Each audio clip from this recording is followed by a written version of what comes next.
Muy bien, hermanos queridos, en esta mañana vamos a mirar nuestra lección de hoy, que viene a ser la lección número 4, ¿no? La número 4.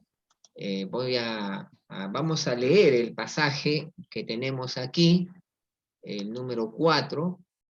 Vamos a leer el capítulo, la lección 4 y el pasaje que nos corresponde hoy día de Segunda de Pedro, es precisamente Segunda de Pedro, capítulo 1 hasta el 11, ¿ok? Entonces, vamos a leer el pasaje, vamos a leerlo. Dice Segunda de Pedro 2:1, pero hubo también falsos profetas entre el pueblo, como habrá entre vosotros falsos maestros, que introducirán encubiertamente herejías destructoras y aún negarán al Señor que los rescató, atrayendo sobre sí mismos destrucción repentina. Y muchos seguirán sus disoluciones, por causa de las cuales el camino de la verdad será blasfemado. Y por avaricia harán mercadería de vosotros con palabras fingidas. Sobre los tales ya de largo tiempo la condenación no se tarda y su perdición no se duerme. Porque si Dios no perdonó a los ángeles que pecaron, sino que arrojándolos al infierno, los entregó a prisiones de oscuridad para ser reservados al juicio. Y si no perdonó al mundo antiguo, sino que guardó a Noé, pregonero de justicia, con otras 7 personas, trayendo el diluvio sobre el mundo de los impíos. Y si condenó por destrucción a las ciudades de Sodoma y de Gomorra, reduciéndolas a ceniza, y poniéndolas de ejemplo a los que habían de vivir impíamente. Y libró al justo Lot, abrumado por la nefanda conducta de los malvados, porque este justo que moraba entre ellos afligía cada día su alma justa, viendo y oyendo los hechos inicuos de ellos. Sabe el Señor librar de tentación a los piadosos y reservar a los injustos para ser castigados en el día del juicio. Y mayormente a aquellos que, siguiendo la carne, andan en concupiscencia e inmundicia, y desprecian el señorío. Atrevidos y contumaces, no temen decir mal de las potestades superiores, mientras que los ángeles, que son mayores en fuerza y en potencia, no pronuncian juicio de maldición contra ellas delante del Señor. Dios bendiga su palabra. Este es el pasaje que hoy vamos a abordar y es el tema de hoy, como vamos a ver, está ahí, el peligro para el cristiano.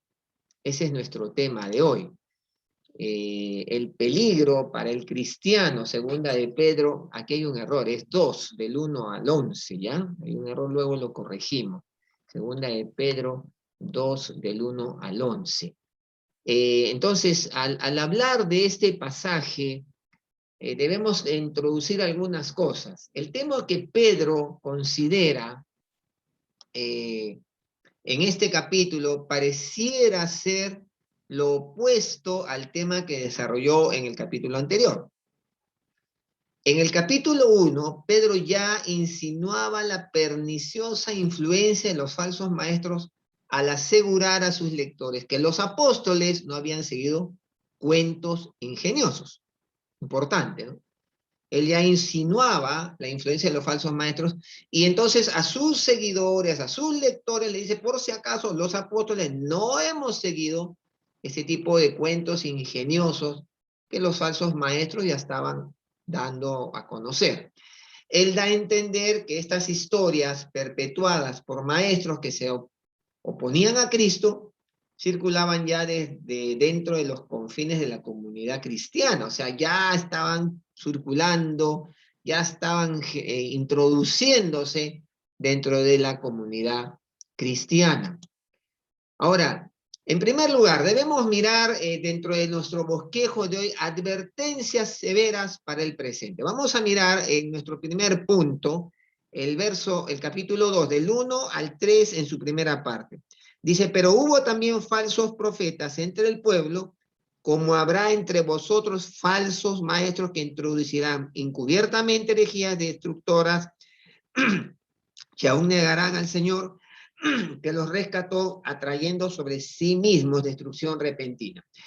Acá cuando dice, hubo también falsos profetas entre el pueblo. Aquí el pueblo mencionado era el pueblo de Dios en los tiempos del Antiguo Testamento. Los tiempos a los cuales Pedro recién se había referido en el 1:19 al 22. Cuando él dice en el 19, en el 1:19, tenemos también la palabra profética más segura, la cual hacéis bien en estar atentos. Esa palabra profética es la palabra del Antiguo Testamento.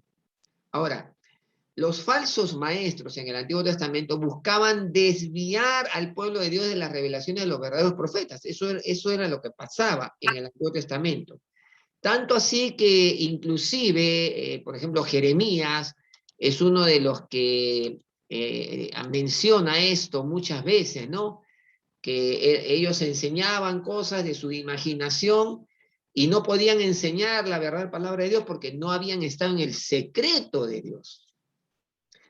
Bueno, acá Pedro hace esa mención. Los falsos maestros en los tiempos antiguos, los falsos profetas, estaban desviando al pueblo. Ahora, los falsos maestros en los tiempos de Pedro ya tratarían de desviar al pueblo de Dios de las enseñanzas de ¿quién? De los apóstoles. Así como los falsos maestros y profetas del Antiguo Testamento querían desviar al pueblo de Dios de la enseñanza verdadera de los verdaderos profetas, él va a decir que los falsos maestros de su época van a tratar de desviar al pueblo de Dios de las enseñanzas de los apóstoles. Dice, pero hubo también falsos profetas entre el pueblo, como habrá, ahí está, como habrá entre vosotros falsos maestros.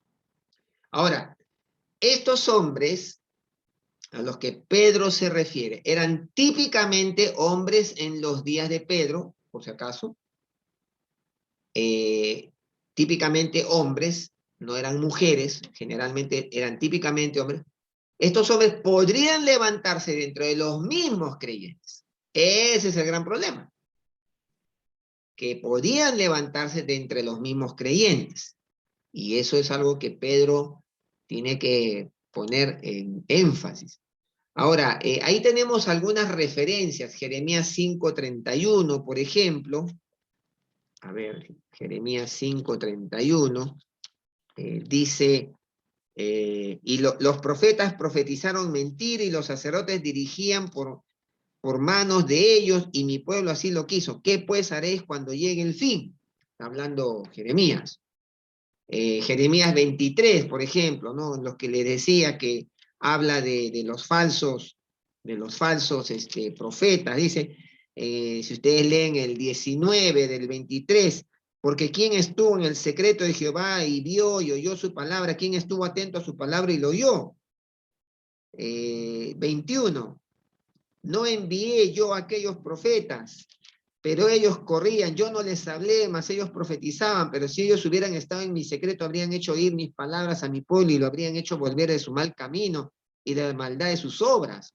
Dios haciendo una denuncia en ese tiempo. Ahora, si nosotros nos remitimos a Hechos, ya el Nuevo Testamento, Hechos 20, en el 29, este es el pasaje en el que Pablo se despide de la iglesia ahí en Mileto, y él da todo un discurso ahí, ¿no? Y en el 29, miren lo que dice Pablo, porque yo sé, 20:29 de hecho, que después de mi partida entrarán en medio de vosotros lobos rapaces que no perdonarán al rebaño. Tremendo, ¿eh? Tremendo lo que dice Pablo. Y entonces, hermanos, este tema de los falsos, esta advertencia para nosotros de doctrinas y falsas enseñanzas, viene desde ahí nomás, de la iglesia del primer siglo. Y esto no ha cambiado a lo largo del tiempo. Ahora, los falsos maestros siempre existirán. Verso 1, no habrá entre vosotros falsos maestros. Siempre. ¿Por qué decimos que siempre tienen? Porque siempre han existido. Siempre han existido los falsos maestros. Así como hubo falsos profetas en Israel, escribe Pedro así, habrá falsos maestros entre ustedes.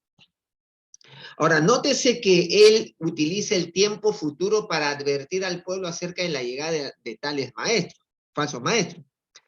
Como habrá entre vosotros.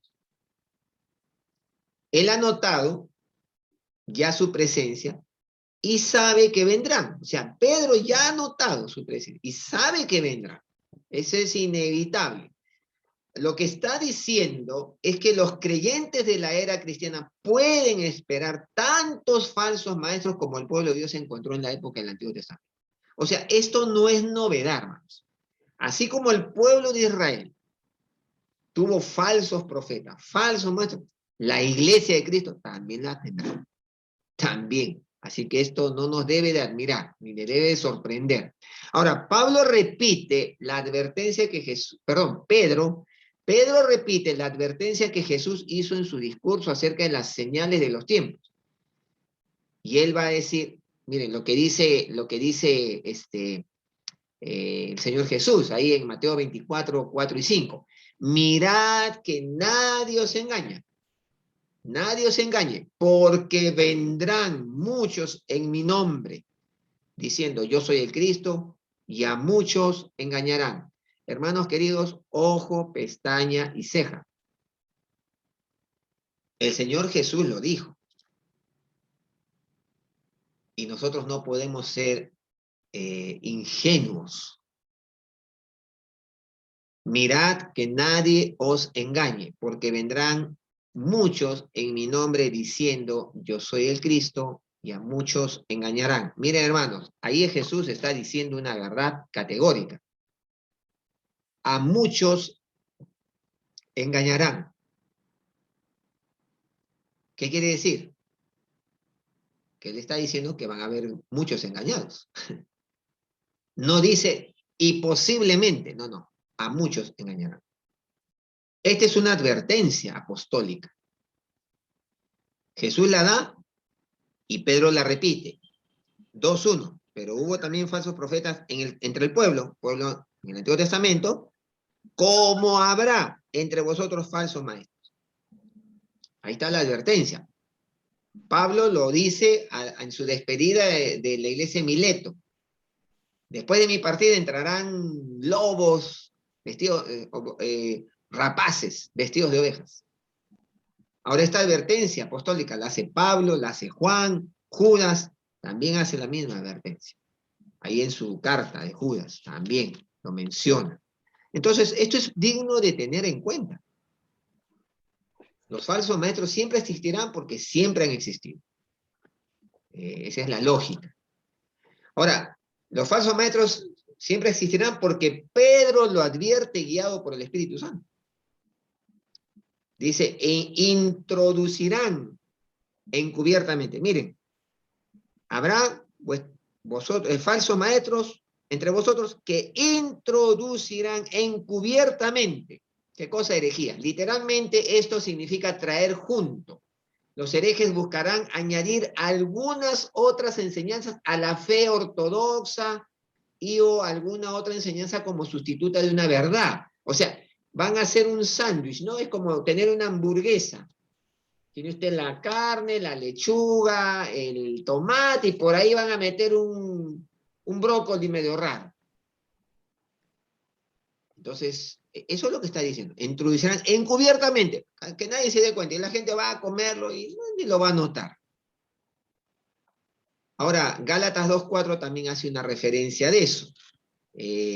Pablo, hablando de eso, en Gálatas 2:4, va a decir, y esto a pesar de los falsos hermanos introducidos a escondidas, que entraban para espiar nuestra libertad que tenemos en Cristo para reducirnos a esclavitud. Miren, hermanos, Pablo es severo.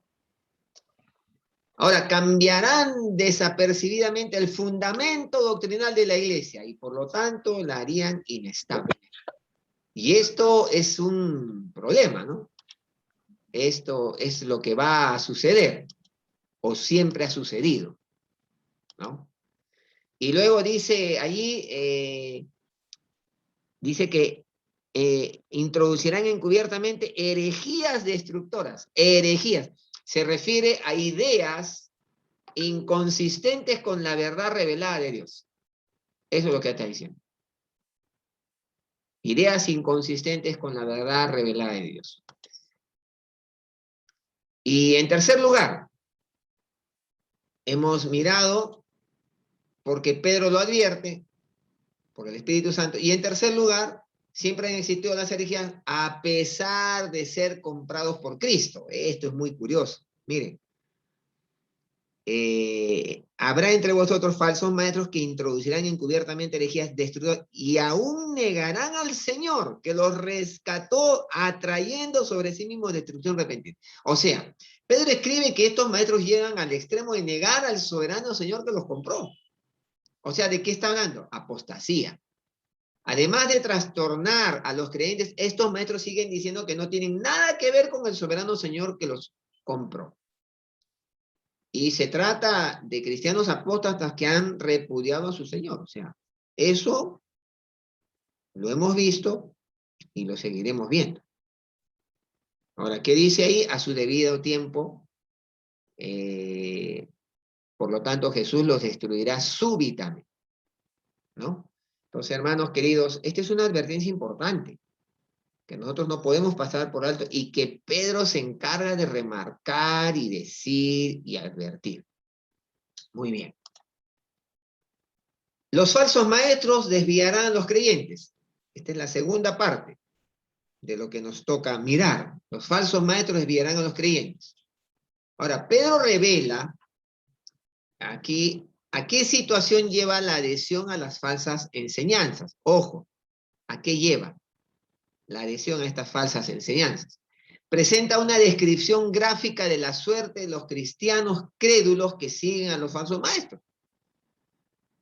Demuestra además que su ejemplo sirve como una dura advertencia. Primero, desviarán a los creyentes por su doctrina falsa. Ahí está. Estos falsos maestros encubiertamente introducirán herejías destructivas. En forma furtiva e ilegal entrarán en la comunidad cristiana para diseminar sus herejías. Miren, hermanos, nadie trae herejías abiertamente. Entran muy furtivamente, de manera muy encubierta, ilegal, entrarán a la comunidad cristiana para diseminar sus herejías. Además, por crear confusión, van a generar confusión. Miren lo que dice el 2, y muchos seguirán sus disoluciones por causa de los cuales el camino de la verdad será blasfemado. El efecto de esta infiltración en la comunidad cristiana es dañino y trae confusión, ya que muchos seguirán a estos falsos maestros.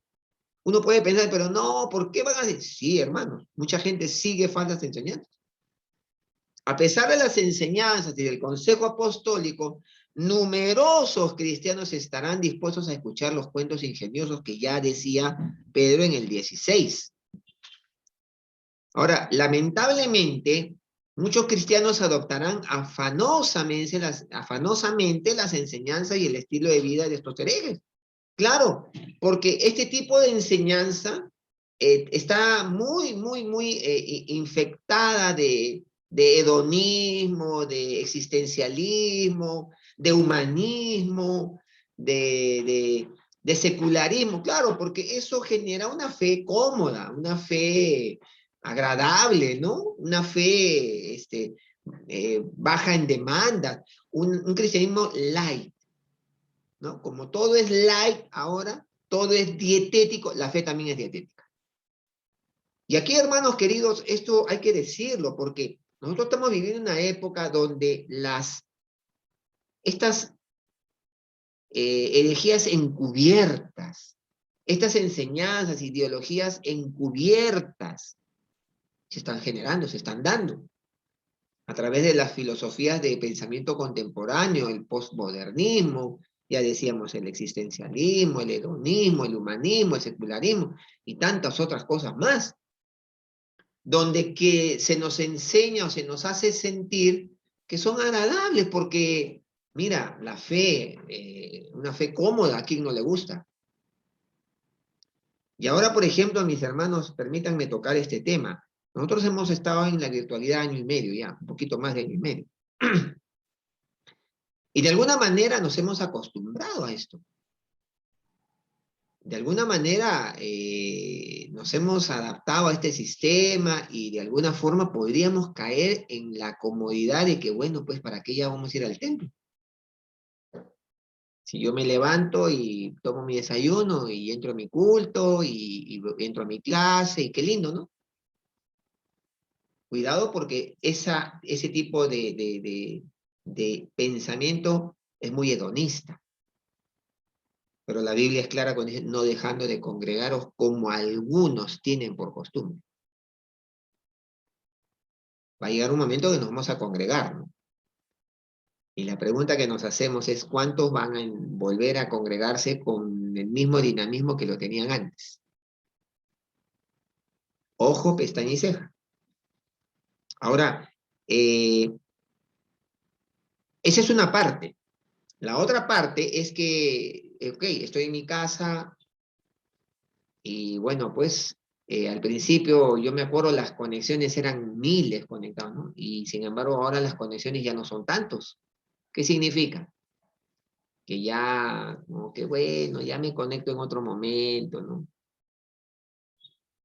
Y vamos perdiendo la esencia de la fe, porque nos vamos acomodando a las filosofías contemporáneas de pensamiento. Cuidado, ¿no? Pedro lo está diciendo. De alguna forma, nosotros también estamos sujetos a estas cosas. Ahora, lamentablemente, muchos cristianos adoptarán afanosamente las enseñanzas y estilo de vida de estos herejes, ¿no? Y entonces, en vez de rehuir a sus malas prácticas, los creyentes crédulos van a seguir sus prácticas vergonzosas. O sea, hay que tener cuidado, ¿no? Mis hermanos, hay que tener cuidado con todo lo que nos llega, ahora con los medios de comunicación que nos llegan, ¿no? Por eso la Biblia dice, examinarlo todo, retener lo bueno. Evaluar. Ahora, en tercer lugar, C, los falsos maestros usarán a los creyentes. Claro, eso suele pasar. Verso 3. Y por avaricia harán mercadería de vosotros. Qué duro lo que dice Pedro, ¿no? Y por avaricia harán mercadería a vosotros con palabras fingidas. Ahora, ¿qué es lo que impulsa a estos falsos maestros?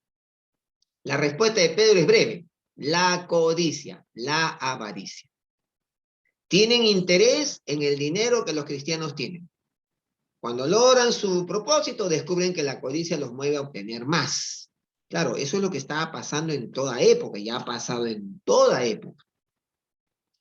Entonces, ¿qué van a hacer? Los van a manipular con palabras. Los falsos maestros, advierte Pedro a sus lectores, se aprovecharán de ustedes con relatos inventados por ellos. Dice, y por avaricia, por codicia, harán mercadería de vosotros con palabras fingidas, con relatos inventados por ellos. Tremendo, ¿no? Para pensar. Estos falsos maestros entran en la comunidad cristiana con historias inventadas que los creyentes ingenuos aceptan como evangelio. Con enseñanzas lisonjeras, ambiciones financieras, vidas disolutas, conciencias cauterizadas y fines decepcionantes. O sea, eso pasa, hermanos. Esto atrae, ¿no? De pronto le dicen, si usted hace esto, aquello, el Señor le va a bendecir económicamente. Cuidado, porque detrás hay avaricia. Y a veces este tipo de falsos maestros tienen vidas disolutas, tienen un doble, su vida es un doble mensaje. Por un lado son de una manera y en la iglesia son de otra. Si nosotros miramos Isaías 28, vamos a ver ahí la denuncia de Isaías. Pero también estos erraron con el vino y con sidra, se entontecieron. El sacerdote y el profeta erraron con sidra, fueron trastornados por el vino, se aturdieron con la sidra, erraron en la visión, tropezaron en el juicio. Si nosotros volvemos a Jeremías 23, que leímos hace un rato, 23:14, y en los profetas de Jerusalén he visto torpezas, cometían adulterios y andaban en mentiras y fortalecían las manos de los malos para que ninguno se convirtiese en su maldad.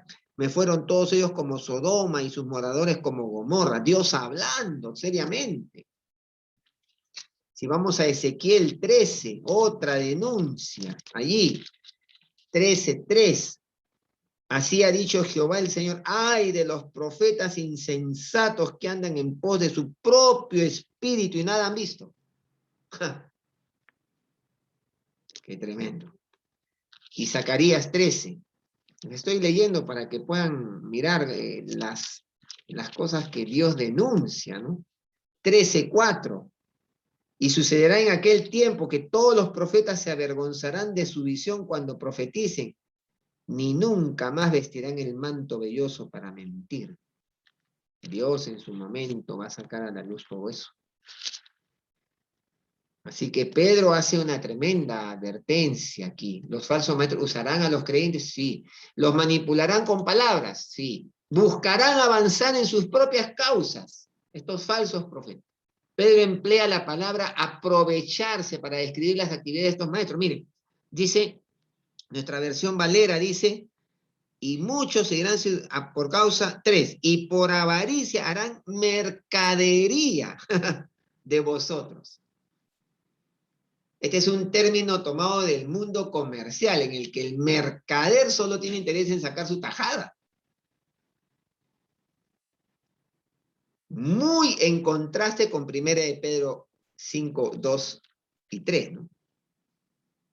Cuando dice, apacentad la grey de Dios que está entre vosotros, cuidando de ella, no por fuerza, sino voluntariamente, no por ganancia deshonesta, sino con ánimo pronto, no como teniendo señorío sobre los que están a vuestro cuidado, sino siendo ejemplo de la grey. ¡Qué diferencia! ¿No? Acá no, Pedro dice, por avaricia harán mercadería de vosotros, van a sacar su tajada y buscarán avanzar en sus propias causas. Duro, ¿ah? Duro lo que está diciendo Pedro. Ahora, en segundo lugar, esperanzas seguras para el futuro. Ya hemos visto todo lo que estos falsos profetas están intentando hacer. Ahora, ¿cuáles son las esperanzas seguras para el futuro? En el 2:1, primero, destrucción segura para los falsos maestros. Dice 2:1 al final, atrayendo sobre sí mismos destrucción repentina. Ahora, ¿cuál es el destino de estos falsos maestros? Dios tiene el control de cada situación y los ha consignado a la perdición y a la destrucción.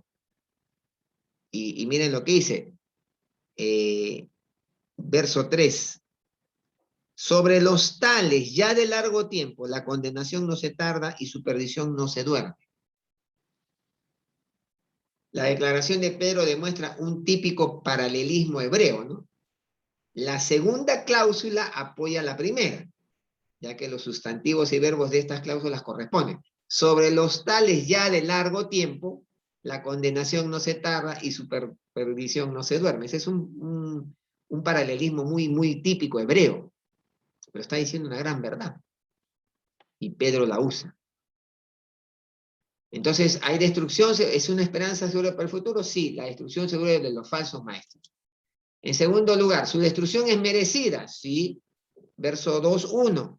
Atrayendo sobre mismos destrucción repentina. Miren el 10. Y mayormente aquellos que siguiendo la carne andan en inmundicia y desprecian el señorío de Cristo, atrevidos y no temen decir mal en las potestades superiores. 11. Y dice, mientras que los ángeles que son mayores en fuerza y en potencia no pronuncian juicio o maldición contra ellas delante del Señor. Dios pronunció un veredicto sobre esta gente hace mucho. Si nosotros vemos Judas, verso 4, acompáñenme ahí nomás, son unas páginas más adelante. Miren lo que dice Judas en el verso 4. porque algunos hombres han entrado encubiertamente, parece que estuviera hablando Pedro, ¿no? Los que desde antes habían sido destinados para esta condenación, hombres impíos que convierten en libertinaje la gracia de nuestro Dios y niegan a Dios el único soberano y a nuestro Señor Jesucristo. ¿Cuál es el significado del término hace mucho tiempo? Pedro explica este término en el contexto subsiguiente cuando describe el destino de los ángeles caídos. Cuando describe la destrucción de la gente inicua de los días del diluvio y la condenación de Sodoma y Gomorra, entre los versos 4 y 9.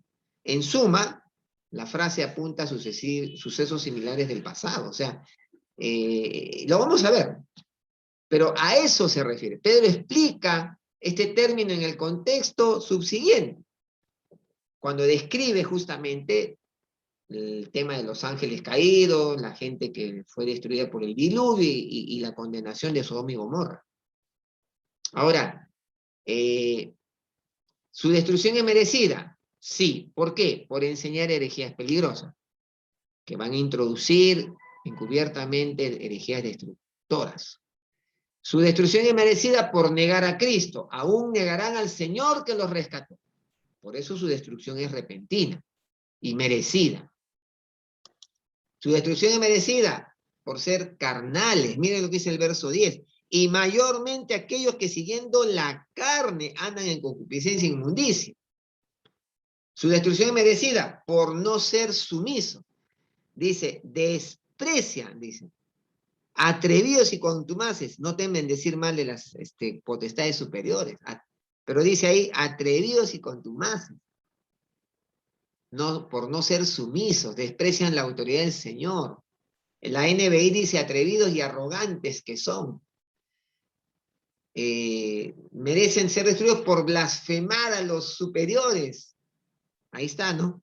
Y mayormente aquellos que andan en concupiscencia, atrevidos, contumaces, no temen decir mal de las potestades superiores, mientras que los ángeles, que son mayores en fuerza y en potencia, no pronuncian juicio o maldición contra ellas delante del Señor. Y miren, blasfeman a los superiores, son atrevidos, arrogantes, son presumidos, no temen decir mal de las potestades superiores. 3, a pesar de ser menores que ángeles. Mientras que los ángeles, a pesar de su superioridad en fuerza y en poder, no pronuncian contra tales seres ninguna acusación insultante en la presencia del Señor. Eso es lo que está diciendo Pedro. Entonces, ¿su destrucción es merecida? Por supuesto que sí. ¿No? Ahí está. ¿Su destrucción es rápida, repentina? Sí, dice ahí, ¿no? Atrayendo sobre sí mismos destrucción repentina, verso 1 al final, el 3 al final también.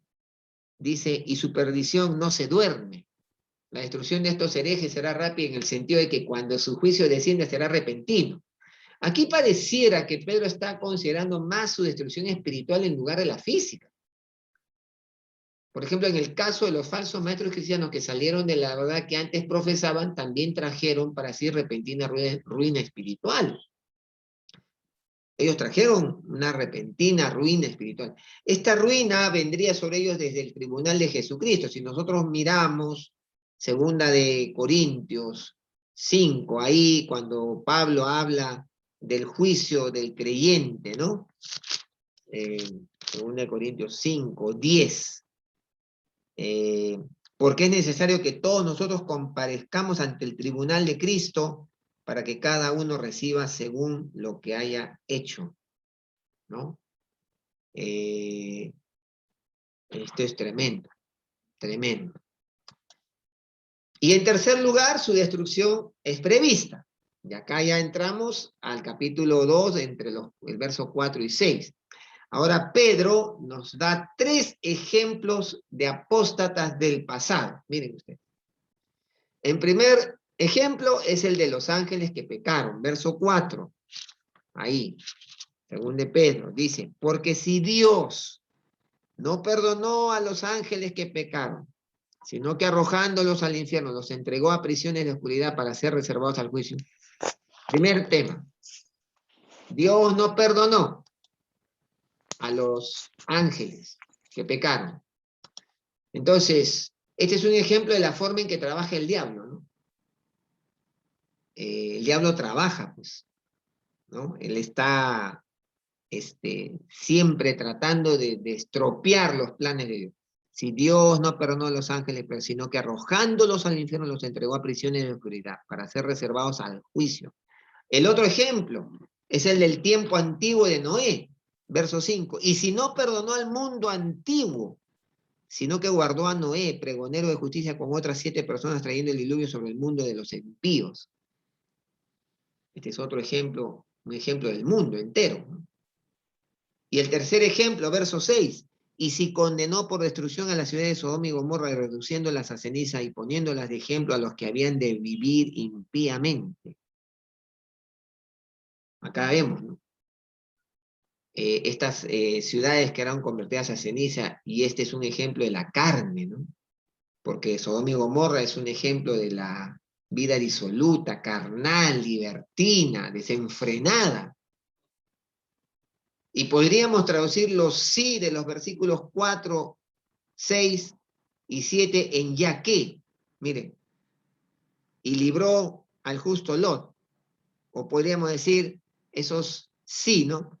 Dice, si Dios no perdonó, ya que Dios no perdonó, ya que Dios no perdonó al mundo antiguo, ya que Dios condenó por destrucción a las ciudades de Gomorra, ya que Dios libró al justo Lot. Ya que, ¿no? El cambiar el sí por el ya que nos da una mejor idea, ¿no? Su destrucción está prevista. Interesante. Bien. Y está prevista, esta destrucción está prevista por el juicio de ángeles. Miren, en muchos aspectos los ángeles son superiores a los humanos.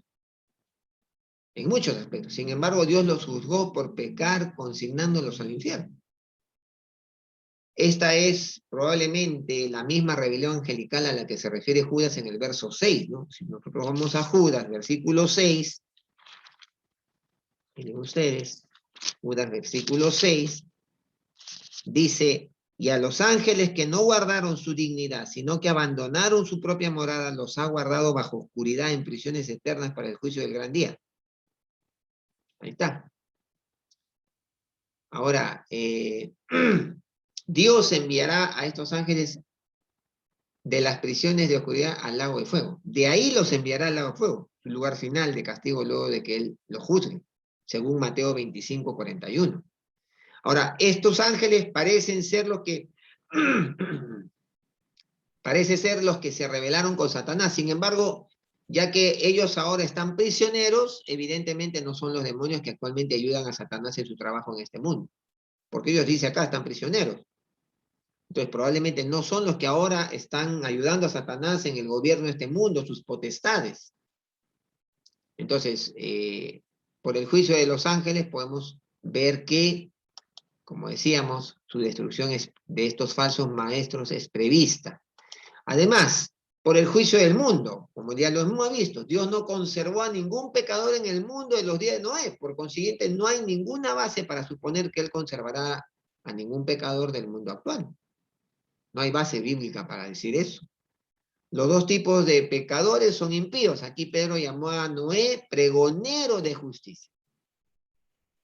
Por medio de sus palabras y acciones, Noé les proclamó la justicia a sus vecinos impíos.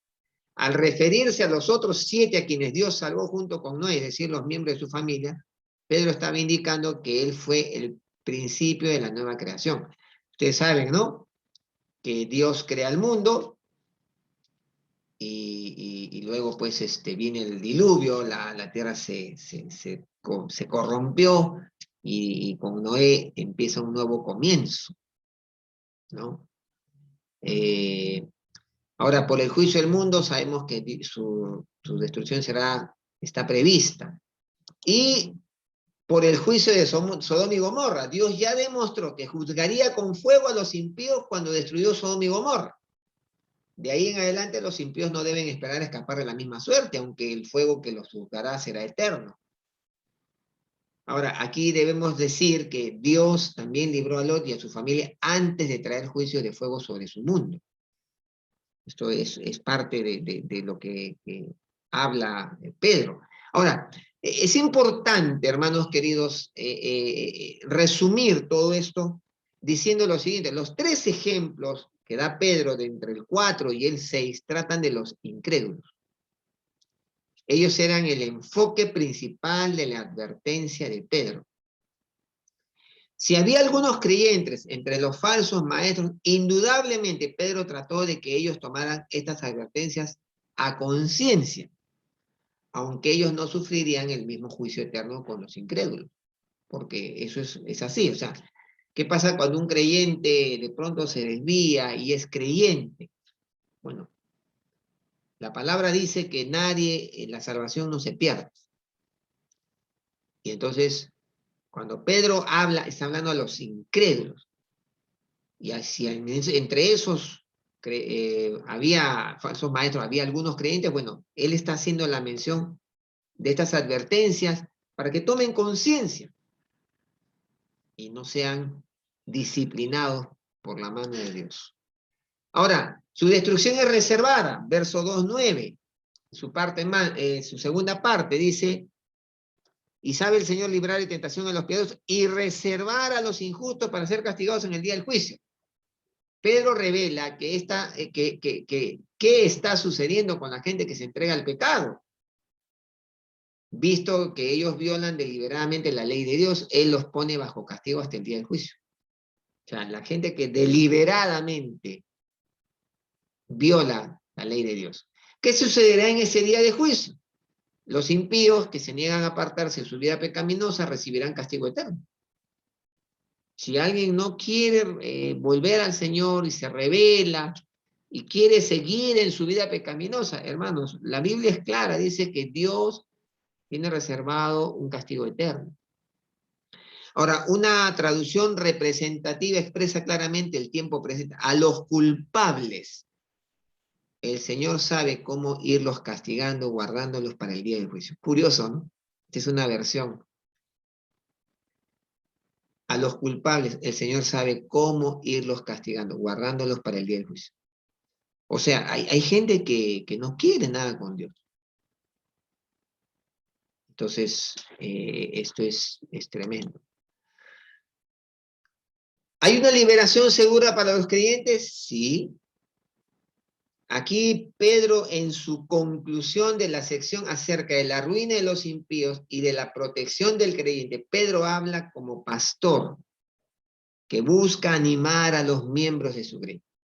Él se dirige en primer lugar a los cristianos con un mensaje de aliento y revela luego el futuro de los incrédulos. Ahora, ¿cuál fue la intención al presentar estas tres ilustraciones?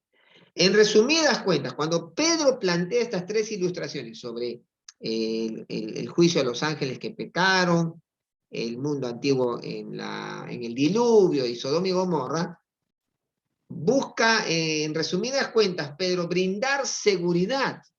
Pedro quiere que sus lectores sepan que Dios tiene el control de toda situación y que ellos pueden estar seguros de ello. Miren, hermanos, Dios no ha perdido el control. Y Pedro, por ser un experimentado pastor, Pedro bien sabe que es posible que el abatimiento surja. Por eso él dice que el Señor sabe cómo librar. Miren, lindo, ¿no? Porque dice desde el 7, y libró al justo Lot, abrumado por la nefanda conducta de los malvados, porque este justo que moraba entre ellos afligía cada día su alma justa, viendo y oyendo los hechos inicuos de ellos. Sabe el Señor librar de tentación a los piadosos y reservar a los injustos para ser castigados en el día del juicio. Porque, hermanos, es posible que llegue el abatimiento en nuestras vidas. ¿Por qué? Por lo que vemos, ¿no? Por cómo está el mundo. Y imagínense a Lot, en un mundo tan pervertido en el que vivía. Pero el Señor sabe librar de tentación a los piadosos. Tremendo. Ahora, esto que está diciendo Pedro, la liberación segura, se ilustra por Noé, ¿no? A través del ejemplo de Noé, por ejemplo, ¿no? Verso 5. Noé, pregonero de justicia, con otras 7 personas, trayendo el diluvio sobre el mundo de los impíos. Pedro les aseguró a sus fieles lectores de que Dios no los perdería en medio de la masa de pecadores a quienes él juzgaría. Noé fue preservado. Se ilustra por Lot, ya lo hemos visto, ¿no?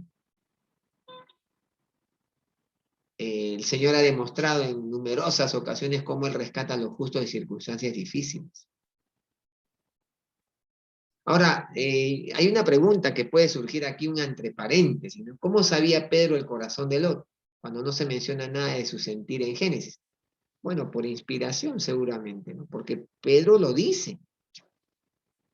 El Señor, el Espíritu Santo lo guía a decir, ¿no? Interesante esto, interesante. Ahora, ¿se aplica para nosotros? Claro, 2:9, sabe el Señor librar de tentación a los piadosos. Hermano querido, el lenguaje que Pedro utiliza en este punto trae a la mente la última petición del Padre Nuestro, ¿no? Y no nos metas en tentación, sino líbranos, rescátanos del maligno. No nos metas en la prueba, sino líbranos, rescátanos del maligno. Eso es lo que dice la NBI, la Nueva Versión Internacional. Y acá está, ¿no? Y sabe el Señor librar de tentación a los piadosos. ¿Se aplica a nosotros? Por supuesto, hermano. Dios probó a Noé cuando le dijo que construyera el arca. Y hermanos queridos, yo cada vez que pienso en Noé digo, o sea, ¿qué tal fe de Noé? Noé demoró 120 años en construir el arca. ¿Y saben dónde la construyó? En pleno desierto. No había a su alrededor ni una gota de mar, de agua. No, eso no sabía.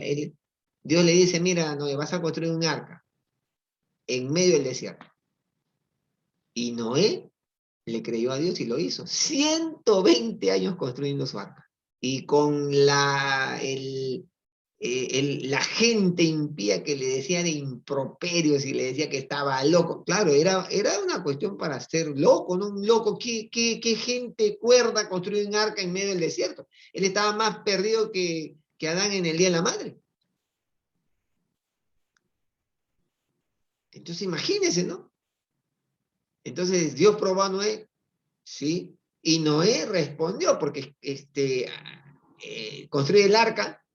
Y luego empieza a juntar a los animales, los mete, todo, y luego cierra el arca y pasa un día y no llueve. Pasan 2 días, no llueve. 3 días, no llueve. Yo al tercer día ya sacaba, abría el arca y soltaba a los animales. ¿Qué? Aquí. Y la gente afuera, ¿no? Gritando, oye, loco, loco. Y ni una nube que el cielo. Recién al 7º día se abrieron las cataratas del cielo. Tremendo. Dios permitió que Lot entrase en tentación cuando éste escogió vivir cerca de Sodoma.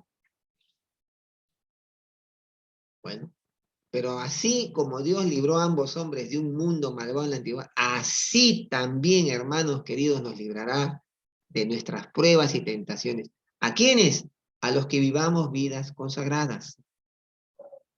Miren, Lot escogió la mejor tierra, ¿se acuerdan, no? Abraham y Lot, y bueno, Dios permitió, pero Dios lo guardó, lo libró. Y hermano querido, yo no sé en qué situaciones te toca vivir, pero Dios está dispuesto a librarte de tus pruebas y tentaciones, si tú estás dispuesto a vivir consagrado a Él. Eso es lo que Pedro le está diciendo a sus oyentes. Hermanos queridos, estamos en una sociedad secularizada, una sociedad corrompida, una sociedad anti Dios, pero aquí te he puesto y aquí te voy a librar y aquí te voy a sostener, si tú vives consagrado a mí. Por eso Jesús, ¿no?, dijo, cuando él ora en Juan 17, no te pido que los saques del mundo, sino que los guardes del mal. Ellos tienen que ser levadura en este mundo. No te pido que los saques del mundo, sino que los guardes del mal. Y qué lindo, ¿no? Porque Jesús ya oró por ti y por mí. ¿Te has puesto a pensar en eso? Jesús oró, no solo oro por estos que me has dado, sino por los que creerán por la palabra de Dios. Nosotros hemos creído por la palabra de los apóstoles, que le trasladaron la palabra a los primeros padres de la iglesia, los primeros padres de la iglesia a los demás, y así, siglo tras siglo, hasta que llegó a nosotros. Jesús oró por nosotros. Gloria a Dios. Ahora, mira lo que dice 2 de Timoteo 4:8. Segunda de Timoteo 4:8. Por lo demás me está guardada la corona de justicia, la cual me dará el Señor, juez justo aquel día, y no solo a mí, ojo, sino también a todos los que aman su venida. Hermano querido, el Señor tiene una corona para ti y para mí, si tú amas su venida y vives consagrado a Él. Y el gran mensaje de Apocalipsis 3:10, el mensaje a la iglesia de Filadelfia, mira lo que dice, ¿no? Por cuanto has guardado la palabra de mi paciencia, Apocalipsis 3:10, yo también te guardaré de la hora de la prueba que ha de venir sobre el mundo entero para probar a los que moran sobre la tierra. Qué hermoso, qué hermoso. Por cuanto has guardado la palabra de mi paciencia, yo también te guardaré de la hora de la prueba que ha de venir sobre el mundo entero para probar a los que moran sobre la tierra. Hermanos, nosotros hemos vivido momentos duros con la pandemia.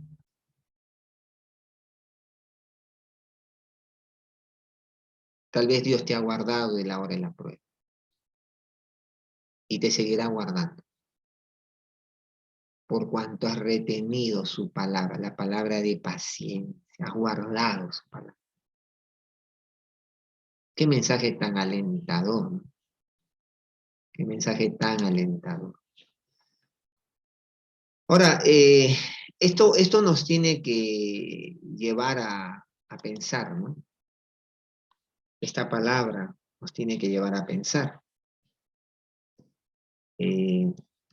¿Cómo estamos guardando la palabra de su paciencia? Lo que dice Jesús. Jesús está hablando acá en la iglesia de Filadelfia. Por cuanto has guardado la palabra de mi paciencia, yo también te guardaré de la hora de la prueba que ha de venir sobre el mundo entero para probar a los que moran sobre la tierra. He aquí, yo vengo pronto. Retén lo que tienes para que ninguno tome tu corona. ¡Ja! Retén lo que tienes para que nadie, ninguno, tome tu corona. Mira lo que dice Jesús, ¿no? Y hermanos queridos, que Dios nos ayude a que no se queme en la puerta del horno, se queme el pan. Pero ahí está, ¿no? Por cuanto has guardado la palabra de mi paciencia, yo también te guardaré de la hora de la prueba que ha de venir sobre el mundo entero. ¿Cuántas veces ha venido pruebas sobre el mundo entero? ¿Cuántas veces? Estamos viviendo una prueba. Y Él nos está guardando. Yo no sé cómo te ha guardado. De repente has sido víctima de toda esta pandemia y de toda esta situación económica, social, pero el Señor te está guardando. Y Él en medio de todo te va a decir, yo vengo pronto. Retén lo que tienes. Hermano querido, retén lo que ahora tienes. Para que nadie tome tu corona. Tu corona está reservada. Está reservada. Que nadie la tome por ti. Y sabes, yo no sé cuándo vendrá el Señor. Pero yo trato de vivir, como decía Lutero, como si el Señor Jesús hubiera resucitado ayer, ascendió a los cielos hoy día y mañana viene. Siempre me acuerdo de esto, ¿no? Porque somos muy terrícolas. Somos muy terribles, nos gusta agarrarnos de la tierra, ¿no? No, esto es mío, aquí voy a sembrar todo, aquí yo voy a perpetuarme. Y no, hermano, no nos perpetuamos la vida, esta vida que Dios nos ha dado y que la vida cristiana que el Señor nos ha regalado por su gracia, es una vida que es el prólogo, lo mejor está por venir. Y por eso el Señor Jesucristo, retén lo que tienes, que nadie te robe tu corona. Ahora, esto nos tiene que llevar a pensar en algunas cosas. Nos tiene que llevar a pensar cómo estoy yo, cuánto estoy leyendo la Biblia, buscando conocer su doctrina para ser capacitado y así discernir entre la verdad y el error con el propósito de no ser engañado. ¿Cuánto estoy yo leyendo su palabra? Cada día. Miren, hermanos, nosotros tenemos como iglesia la tremenda bendición de que estamos leyendo la Biblia un capítulo por día. Por lo menos así, gran parte de la iglesia, en 2 años más, 1 año y medio más, no sé, dirán, he leído toda la Biblia. Ya por lo menos, ¿no? Una vez, ¿no? Leía un artículo que decía que este hombre, George Mueller, este hombre que fundó los famosos orfanatorios, ¿no? Para niños, había leído la Biblia más de 200 veces. Qué bárbaro. Toda. Un hombre tremendo de Dios. Que Dios nos ayude a enamorarnos de este libro. A veces no lo vamos a entender, hay que leerlo. Cuanto más conozcas esta palabra, menos susceptible al error serás. Hermano querido, ¿te encuentras en tiempos de prueba? Acuérdate de Noé y de Lot. El Señor sabe librar a los piadosos. El Señor sabe librar a los piadosos. Ahora, esta declaración nos deja una pregunta, por supuesto, personal, ¿no? ¿Soy piadoso? ¿Se acuerdan en el capítulo, en la lección 2, hablamos de qué era la piedad, que Pedro pues dice, ¿no? Que a nuestra fe añadir virtud, a la virtud conocimiento, al conocimiento dominio propio, al dominio propio paciencia, a la paciencia piedad, y ahí vimos que era la piedad, ¿no? La piedad es conformarme a la mente de Dios en todas las cosas, pensar como Dios, sentir como Dios.